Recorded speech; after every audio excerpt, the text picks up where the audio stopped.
On occasion, people come into our lives for a short blip in time, but leave a lasting impression on us. Sometimes this impression can be stronger than any other connections that we make. In my case, there is a person I met only twice, yet his spirit influences me every day. I want to pay a tribute to Ralph Mahoney, my partner's now deceased grandfather. I want to share how amazing Papa Ralph was and how his legacy lives with us. Ralph Mahoney was born as a Depression baby on January 10, 1930. After roughly 3 weeks, Ralph's mother decided she had enough of him and shipped him off to live with his grandparents in Belfast, Maine. In 1941, when Ralph was 11, his grandparents purchased a farm in Monroe, Maine.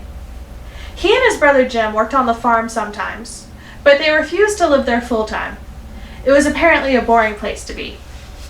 That's how Ralph and Jim, mere children, decided to go to work to keep their Belfast home afloat. From a very young age, Ralph only wanted to work. In fact, his first job was setting up pins manually at a bowling alley. He was 9 when he took this job, and it often kept him up until 1 a.m. He ended up dropping out of school at the age of 10. All of this goes to show how he valued his work over his schooling. Once he turned 18, he started working for a truck mechanic named Lenny Rosenberg. Lenny taught Ralph everything he knew. He even purchased Ralph several high-end cars during his employment.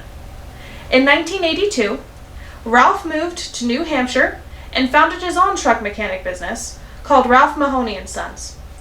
This business is still thriving and is run by, as you may have guessed, his sons.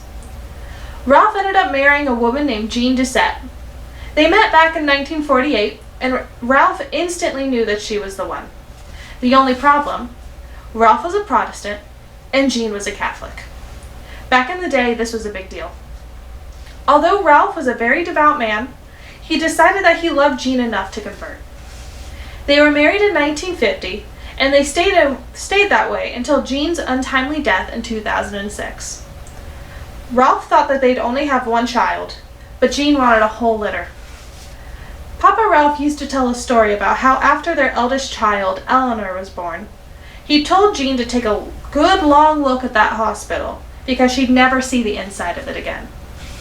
In a way, he was correct, because shortly thereafter they moved to a new town, and all of his other 8 children were born there instead. Ralph was certainly a loving father and husband. He ended up with 9 kids, 19 grandchildren, and currently 11 great-grandchildren. All of them knew his love and affection. Papa Ralph passed away on April 16th, a few months after his 92nd birthday. But his legacy still lives on in the people who loved him. He left us with a strong work ethic and a sense of familial love that permeates our lives. He switched religions, worked himself to the bone, and built a business from scratch, all for his wife and children. Even though I only knew him for a short time, he still treated me like one of his own. It's rare that you meet that kind of person, and I'm so grateful that I did in Ralph. Thank you.